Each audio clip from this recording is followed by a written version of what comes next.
طيب ندخل بقى جزئية رقم 7 من الكورس البيان، وهي المساحة تحت المنحنى. طبعا دي من أهم وأخطر الجزئيات يا شباب اللي عندنا في المنهج، وكتير من أسئلة المستويات العليا داخل البياني بتبقى معتمد على الفكرة دي.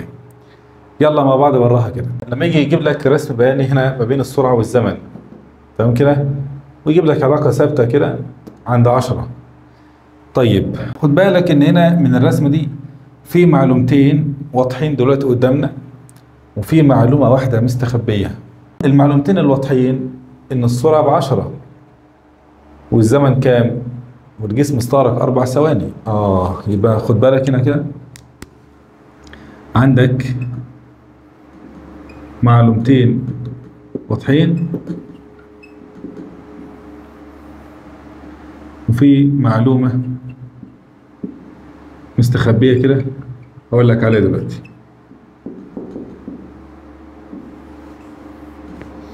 المعلومتين الواضحين الأولى إن السرعة بتساوي 10 متر على الثانية، تمام كده، 10 متر على الثانية. المعلومة الثانية إن الزمن المستغرق كام؟ 4 ثواني. خلاص يا حضرات، الزمن المستغرق كام؟ 4 ثواني. ماشي. طب المعلومة المستخبية إن الجسم قطع مسافة بتساوي 30 متر. طيب جبتها منين يا أستاذ؟ تعالى وأنا أقول لك يا سيدي. بص كده، هو مش قانون السرعة القانون اللي بيربط ما بين السرعة والزمن والمسافة؟ قانون السرعة بتساوي الإزاحة أو المسافة على الزمن، صح ولا إيه؟ السرعة V بتساوي الإزاحة دي على الزمن T. ومنه الإزاحة بتساوي السرعة في زمن، ومنه الإزاحة بتساوي السرعة في مين يا أولاد؟ السرعة في الزمن.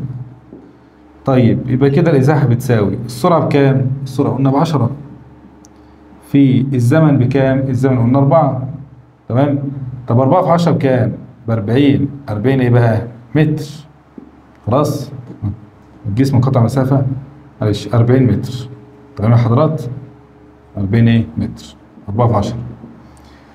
طيب الحتة دي احنا ممكن نجيبها بطريقة تانية، وهي المساحة تحت المنحنى. يعني الخط بتاعنا واقف عند 4 بالنسبة للسينات، والصادات بالنسبة واقف عند كام؟ عند 10. طيب المساحة تحت المنحنى اللي هو الخط، يعني المساحة تحت الخط ده عبارة عن مستطيل مساحته هي طول في عرض. لو ضربت الطول ب10 والعرض ب4، طب 4 في 10 بكام؟ ب40. يبقى هي ولا هي؟ خلاص. يبقى احنا دلوقتي لو احنا عايزين نحسب الإزاحة دي هنقول هي المساحة تحت الخط أو تحت المنحنى بتاعنا ده. طيب المساحة تحت المنحنى اللي هي مساحة المستطيل. مساحة مين يا حضرات؟ مساحة المستطيل اللي بيساوي الطول في العرض. الطول في الايه؟ في العرض. الطول ب10 والعرض ب4، يبقى كده 4 في 10 40 متر، تمام؟ طيب تعالى كده نشوف مثال تاني، عشان برضو بعض الناس ممكن يفتكر ان الموضوع سهل مش محتاج مساحة تحت المنحنى ولا حاجة. يقول لك ده السرعة سيدي بيساوي مسافة على الزمن، يبقى المسافة أو الإزاحة سرعة في زمن، يبقى أنا هضرب 10 في 40 وخلاص، مش شرط بقى تقول لي مساحة تحت المنحنى وغيره. أقول لك لا، الموضوع مش بضرب صادات في السينات وخلاص، الموضوع أكبر من كده. بص كده في المثال ده نفس العلاقة ونفس العلاقة البيانية برضه ما بين إيه؟ سرعة وزمن برضه، تمام؟ علاقة بيانية بين سرعة وزمن. وأنا برضه عاوز أحسب الإزاحة. الجسم يا ترى اتحرك إزاحة قد إيه؟ بص يا سيدي، القانون بتاعك السرعة بتساوي الإزاحة على الزمن، يبقى الإزاحة بتساوي السرعة في مين؟ سرعة في زمن. خدها قاعدة مني بقى، لو لقيت الكمية المطلوب حسابها بتساوي صادات في سينات، مش الفي دي الصادات والتي دي السينات، اوعى تروح تقول لي 30 في 6 ب 180، 30 في 6 ب 180 متر، لا غلط، الإجابة مش 180. خدها قاعدة بقى، لو لقيت الكمية المطلوب حسابها بتساوي حاصل ضرب الصادات في السينات، اعرف ان هي المساحة تحت المنحنى. طب احنا هنجيبها ازاي؟ بص كده معايا، يبقى انت كده عرفت ان الدي هنا هتساوي بالتفصيل اهو المساحة تحت المنحنى. طب انت عندك فين المنحنى؟ المنحنى بتاعك خطه.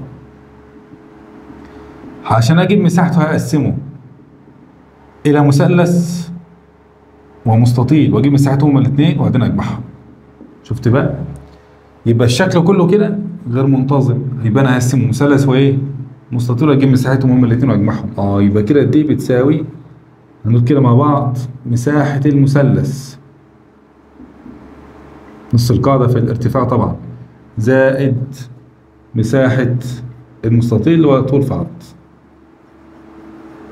تمام كده؟ يبقى كده الدي بتساوي، يلا مساحة المثلث نص القاعدة. القاعدة بكام؟ القاعدة بتاخدها من تحت من أول هنا كده لحد هنا كده 2 أهي. يبقى نص في 2 في الارتفاع. الارتفاع ساعات ناس يقول لك 2 عشان الارتفاع قصاد، لا الارتفاع بتاخده من فوق، الارتفاع قصاد ال 30. يبقى نص في 2 في 30 زائد المستطيل بقى طول في عرض، طوله 30 عرضه، طوله 30 في عرضه. عرضه بكام يا شباب؟ محدش يقول لي 6، لا انت بدأت من عند الاثنين وانتهيت عند ال6، ده العرض بتاعه من 2 ل6 يعني كده عرضه 4 بس. 6 ناقص 2 عشان تجيب المسافة دي بس، مش من اول هنا، انت بادئ من اول هنا كده. يبقى من 2 ل6 يعني 4. يبقى كده الإزاحة بتساوي نص الاثنين بواحد في 30 ب30 زائد 30 في 4 في 4 ب12 120. يبقى كده 120 و30 كام؟ 150 متر حضرات، يعني مش 180 اهو. تمام. طيب الجزئيه دي مهمه، حاول برضو يعني ايه تركز فيها كده كويس، وهتقابلنا في المنهج بتاعنا ان شاء الله كتير.